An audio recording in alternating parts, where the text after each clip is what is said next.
The story I have for you today is one that I think if you've been following me, you probably already know in part because it has to do with the relationship between me and Andi, my wife, now of 13 years, close to 13 years. It's going to be 13 years in about a month or so.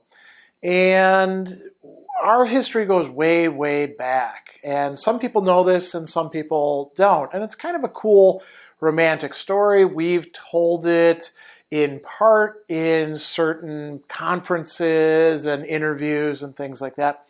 So I thought I would tell the story holding out the idea that down the line, probably Andi and I will do a fuller version where we'll each play off of each other. So this is just going to be me telling the story. So we met back in high school in 1985. I was a class of 88. Andi was class of 1989. So I was a sophomore when she was a freshman. And Andi was really quite a go-getter, in part because of her family background, and there's a lot that could be said about that, but I'm going to go through that fairly quickly. She was the freshman class president and, was encouraged to excel as much as possible, and Andi is extremely smart. So she was in some of my classes, in part because I was taking these honors classes, like biology, for example, and she was already ahead of the game. I was somewhat ahead of the game. She was much further ahead of the game, and so she was being like advanced and stuff like that.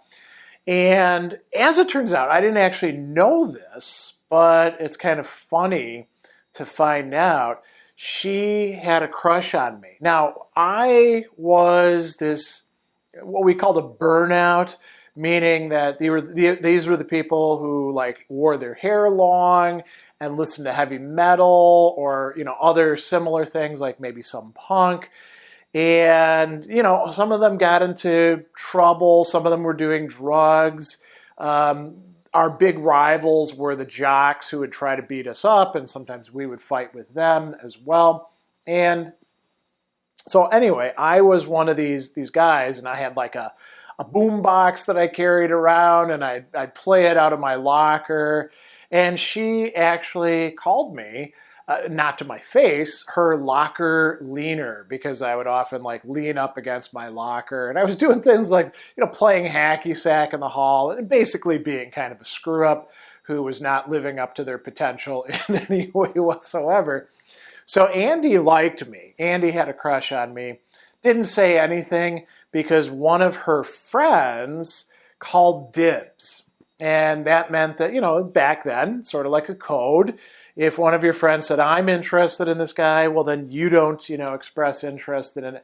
And Andi actually ended up going out with a guy whose guts I hated. And I'm pretty sure he hated me equally. He was sort of like my arch rival. His name was Jack, and he was kind of in a way, we actually had a lot in common. He liked heavy metal, although not exactly the same bands, and he was kind of a burnout, but he was actually like firmly ensconced with the jocks.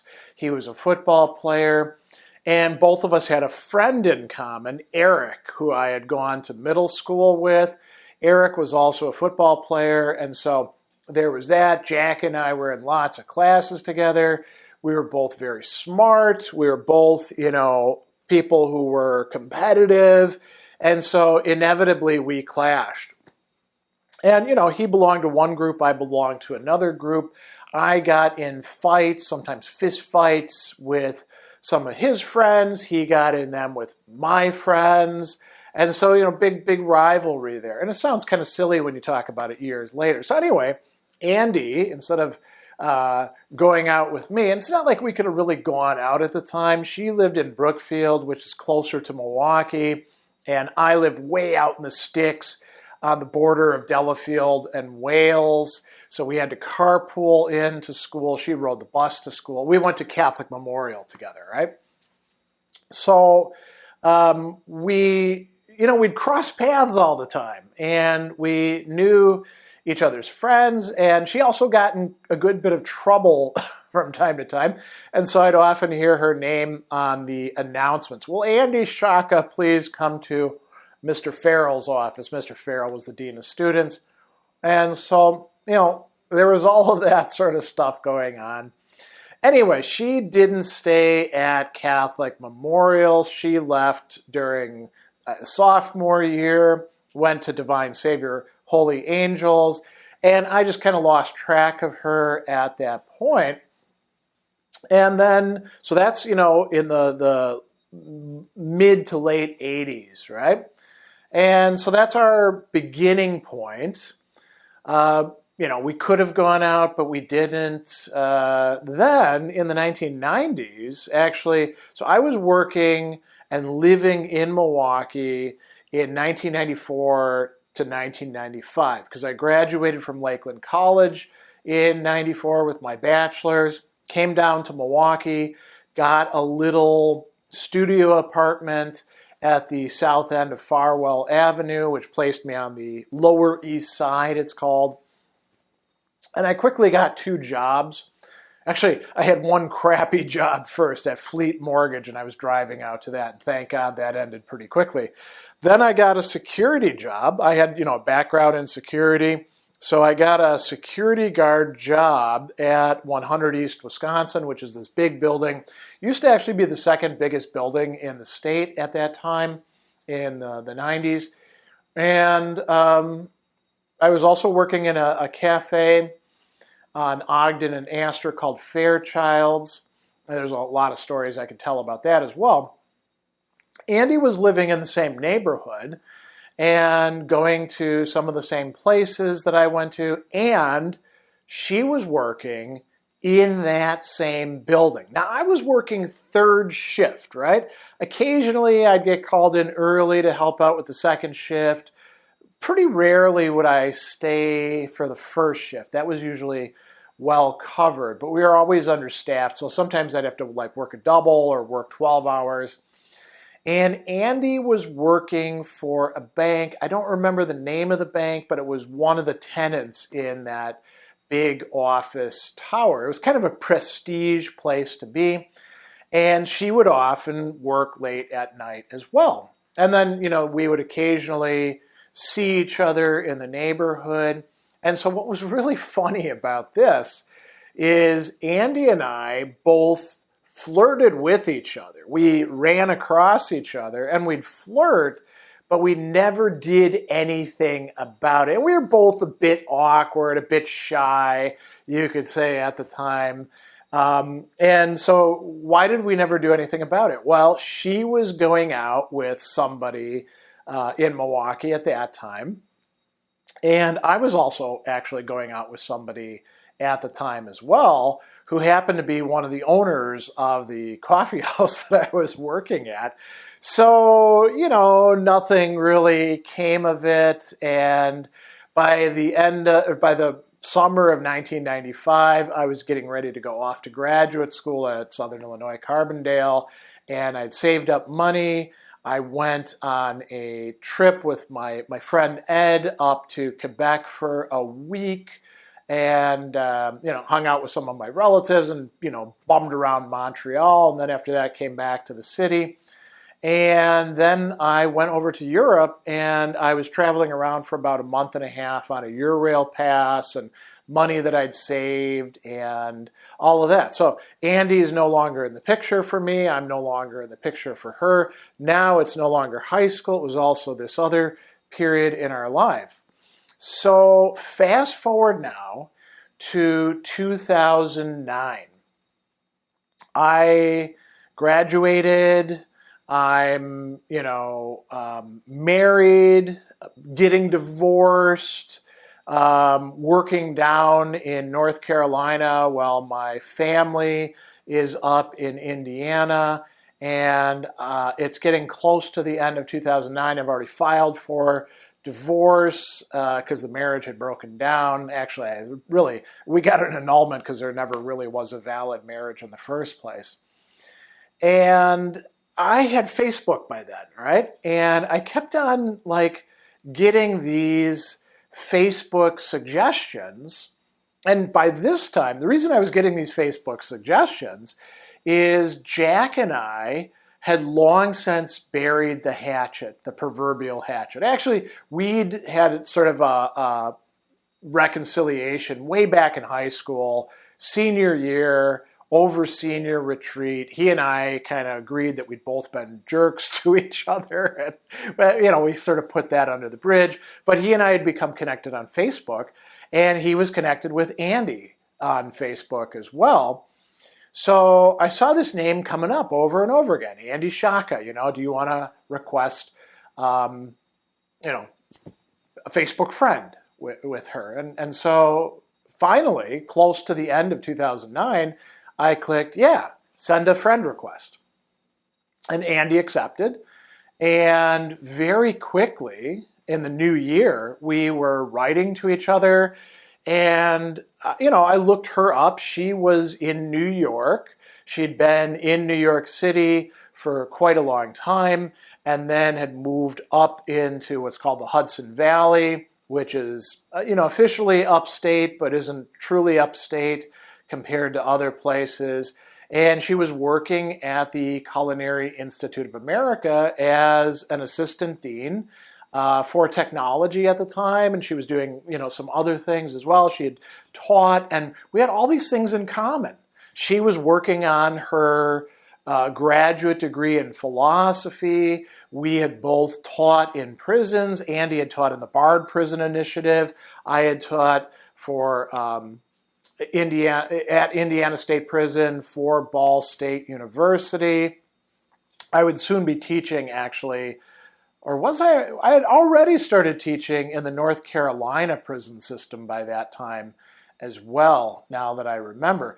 So, we start writing back and forth, and interestingly, we start kind of, checking each other out and flirting with each other. But now it's not face-to-face. It's totally mediated through technology, specifically through Facebook, and through, putting like little quips on each other's things. We shared a love for heavy metal, so we're talking about Motorhead and Ozzy and, Dio and Iron Maiden and things like that. And so, this thing is developing, and we start to realize we know each other. We have crossed paths before, not just way back in high school, but in the 1990s.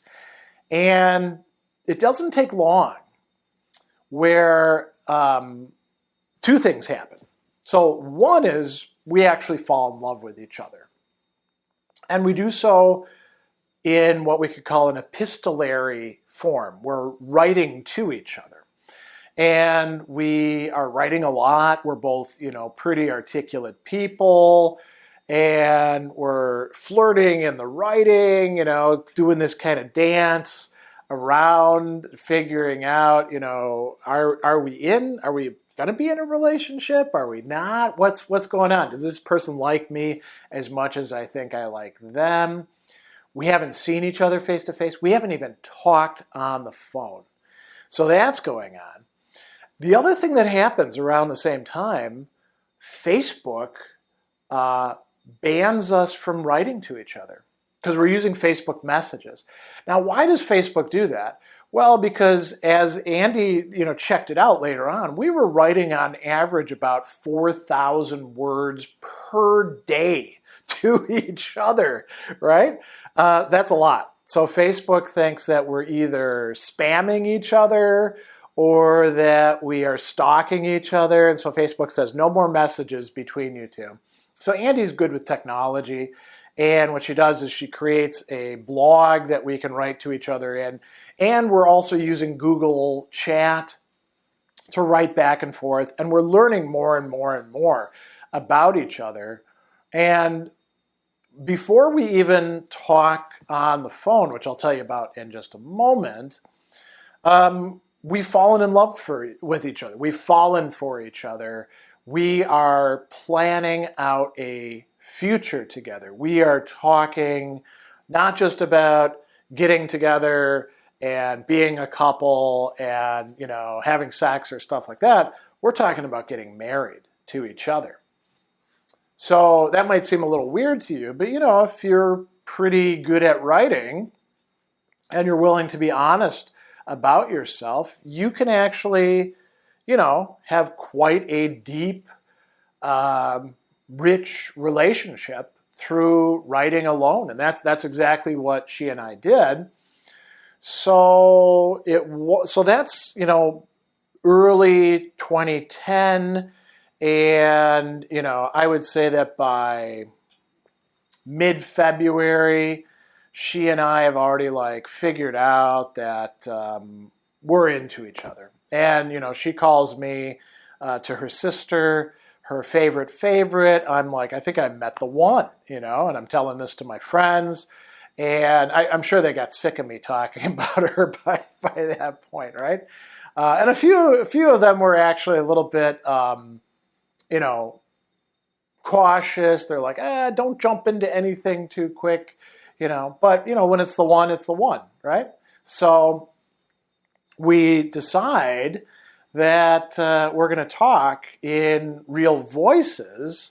And that happens on St. Patrick's Day, the 17th of March in 2010. And it was really cool. I mean, both of us were super nervous about actually talking. I think Andy proposed, hey, do you want to talk on the phone tonight together? And I was like, yeah, let's do that. And we were both so nervous that each of us on our end, in order to have things to do with our hands, we were in the kitchen, she in her kitchen up in New York, me in my kitchen down in North Carolina, making, a dish while we're chatting to each other. Back then I didn't have an iPhone. I had one of these flip phones. And, so I've got it up to my ear. We don't have earbuds or anything at that time. So anyway, as soon as I talked to her on the phone and we begin chatting, it was because we're both in different places. She's in New York, which is more like Wisconsin than North Carolina is. She sounds like home to me. Because, she literally grew up just right down the road from me. And there weren't a lot of other people from the Midwest, let alone Wisconsin, in my circles down there in Fayetteville, North Carolina. And, I'd already fallen in love with her. And now I'm hearing her voice. She's hearing my voice. And it was just, wonderful. And so, interestingly, once we start talking on the phone, we're on the phone constantly with each other. Sometimes just doing stuff. We actually would do things like we'd stream a movie together, she up there, me down there, and we'd sync it up so we could watch the movie together. We'd be on the phone with each other. And in the first 15 days that we were talking on the phone, during which, by the way, I managed to burn out the charging port on my phone. So she, ordered an iPhone, which then I go into Walmart and purchase and get set up. Just Andy's a big Apple person, right? And iPhones were really cool back then. In those first 15 days, Andy actually checked the call records. We were on the phone with each other for the equivalent of 5 days worth of airtime. Now, a lot of that time we weren't actually talking, we're just being on the phone with each other. And so that went on. And of course, then once we had iPhones, we're texting back and forth and calling each other and sending pictures and all that kind of stuff. We did not actually see each other face to face until June of that year, when I was finished with the semester. So was Andi as well up at the culinary. Although the culinary's got a weird sort of thing. I mean, they're constantly cycling through. So I guess technically speaking, she wasn't done with the semester. She was just in a new block, as they called it. So anyway, I'm going up to New York in part because I'm actually going to Toronto to go to a conference. But I go up early, I stop off, meet Andi at the Holiday Inn that she's rented a room for us in, because she doesn't want to take me to her place right away, because it's kind of, there's dogs that she's got to introduce me to later on, and there's some moving that has to happen. So we're going to go there. I meet her in the parking lot. We drive to... we just go right up the road to Darby's, where we have a couple drinks. I actually meet her brother, her younger brother, and then we come back and we spend some time together. She introduces me to the dogs and to the cats. You've probably heard the story about like meeting Sassy and how she and I became friends right away. That's the cat. And then we go up to Toronto together and we go to the conference. And, we're staying in the dorms and we have fun together. It was the first time I actually ever had sushi. Andi knows all this food stuff. We also hung out with her brother in the city, in New York City, at some point in that. And then after all of that happens, we get to spend a good bit of time together. Then I get on the road to Indiana to go see my kids for summer visitation. And then, after that is all finished, I drive back before I go back down to Fayetteville. And so anyway, she and I, we by this time we already know we want to be together. I was not going to stay down in Fayetteville, North Carolina, certainly not at Fayetteville State University, even though I was up for tenure and early promotion. I'd written part of the quality enhancement plan. I was doing university-wide assessment. I started an ethics and business education project. If I'd stayed at Fayetteville State University, probably at this point I would be, if not a chair, I would be a dean. I would have been in administration, or I would have been a VP of something. But you don't think about those sorts of things so much when you're in love and you want to start a life together, particularly when you're starting that life together in your 40s, at the halfway point of your life. So I'm really, really fortunate that I refound Andi and she refound me, and that we were able to build a life together. And so that's the story of how we wound up, meeting in high school, crossing paths again in the 1990s here in Milwaukee, and then only connecting up together through Facebook. Thank God Facebook existed in 2009. And getting together in 2010, and it's been decade and a half essentially since then. We got married in 2011. Maybe I'll tell that as a different story down the line sometime, because that's kind of got some interesting points and it's funny as well. But there you go. That is, as far as I can recollect it, I'm sure Andi probably has some other bits that she would add, the story of our romance and our decision to bring our lives together and to become a couple, eventually a married couple.